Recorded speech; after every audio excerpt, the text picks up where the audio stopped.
warahmatullahi wabarakatuh. Halo teman-teman semuanya. Pada kesempatan kali ini aku ingin mempresentasikan mengenai eh, laboratorium yang aku idam-idamkan. Nah, sebelum itu perkenalkan aku Vindeka Diarti. Nah, pada kesempatan sebelumnya aku sudah diberikan tugas untuk membuat desain laboratorium yang aku inginkan, yang aku idam-idamkan itu seperti apa sih? Nah, seperti itu. Nah, by the way, desain ini hampir mirip seperti laboratorium waktu aku SMP dulu. Nah, pada umumnya setiap laboratorium itu menggunakan ada almarinya ya. Nah, di sini aku mendesain almari itu ada di belakang laboratoriumku. Nah, seperti itu. Nah, almari ini bisa difungsikan untuk menyimpan barang praktikum dan menyimpan jas laboratorium. Seperti itu, alat-alat praktikum atau apapun ya yang bisa disimpan di almari. Kemudian di sini jangan lupa ya, harus ada diusahakan. Diusahakan itu ada aparnya ya.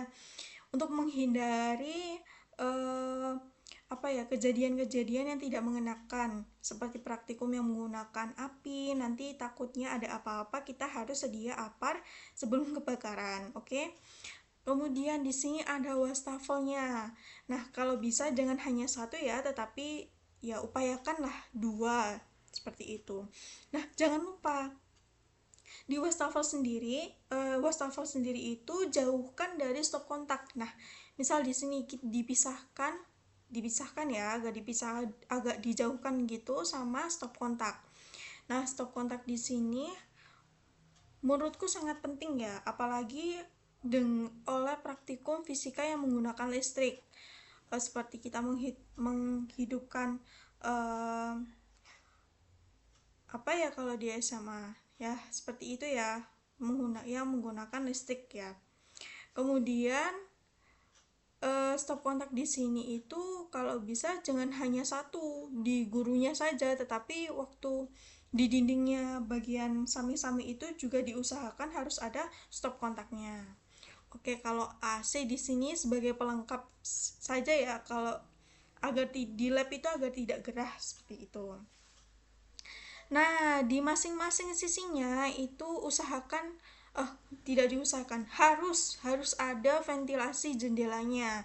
Harus. Nah, di sini yang putus-putus ini itu adalah jendelanya. Nah, ini sangat mirip dengan laboratorium SMP saya dulu ya. Ada ventilasi jendela di masing-masing sisinya. Kemudian yang di tengah sini itu ada ruang utama siswa.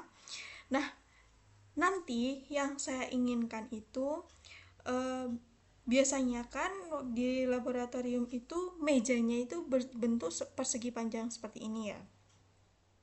Berbentuk persegi panjang seperti ini. Nah, siswa itu nanti menghadap ke guru ke sini, oke?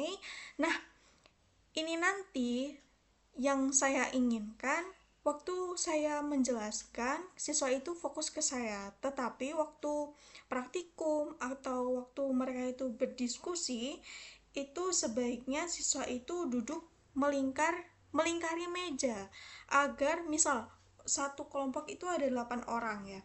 Satu kelompok itu ada 8 orang. Nah, nanti yang pinggir-pinggir itu sebisa mungkin harus melingkari mejanya, karena ditakutkan yang pinggir-pinggir itu nanti hanya tidak mengerjakan, tapi mereka tuh karena mereka tidak bisa melihat fokus apa sih yang dikerjakan oleh teman siswa temannya yang ada di tengah sini. Lebih baik sebisa mungkin melingkari meja agar semua dapat melihat bagaimana proses praktikumnya, seperti itu.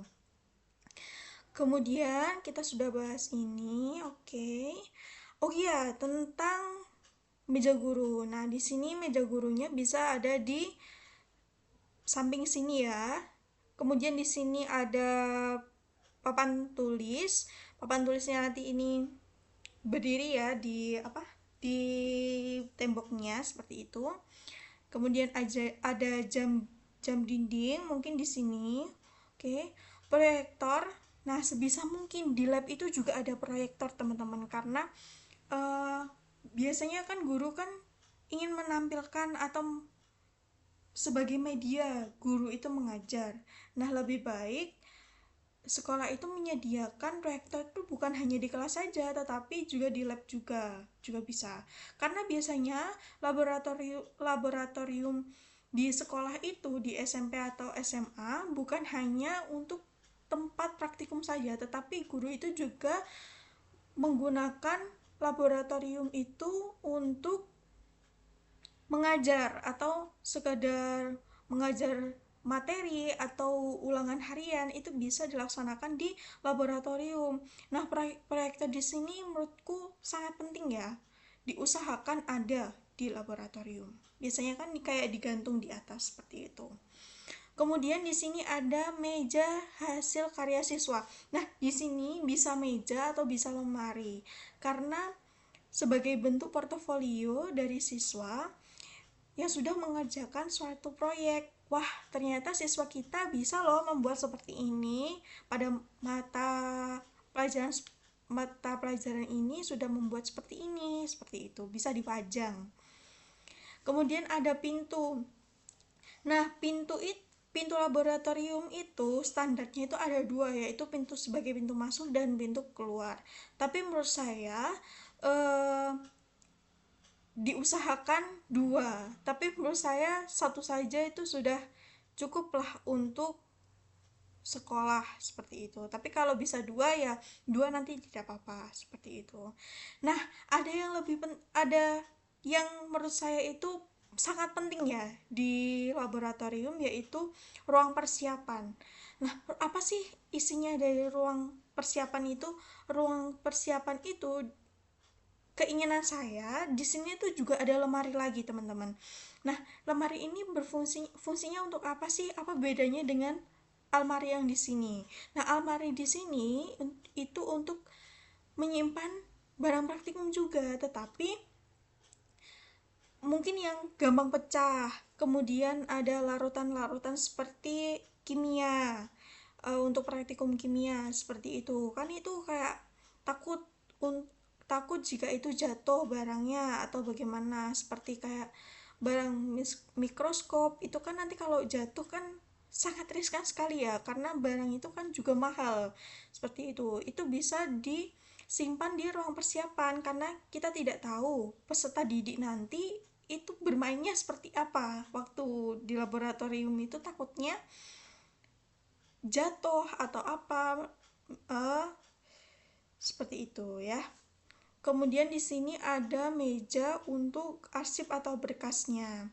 Nah, jangan lupa juga stop kontak itu juga ada di ruang persiapan. Takutnya waktu guru ingin menyiapkan berkas di sini membutuhkan stop kontak di sini. Kemudian ini untuk meja persiapan arsip guru di sini. Untuk pintunya itu ada di sebelah sini. Nah, ruang di sini itu sangat mirip ya dengan laboratorium waktu saya SMP. Saya terinspirasi dari sana. Oh iya, jangan lupa di laboratorium itu juga harus ada kotak P3K. Walaupun di sekolah itu ada UKS ya, tetapi menurut saya harus adalah intinya kotak P3K untuk emergency. Nanti bisa disimpan di lemari sebelah sini atau lemari sebelah sini ya. Oke, sekian presentasi dari saya. Ada kurang lebihnya saya mohon maaf. Wabillahi taufiq wal hidayah. Wassalamualaikum warahmatullahi wabarakatuh. Sampai ketemu di pertemuan selanjutnya. Sampai jumpa.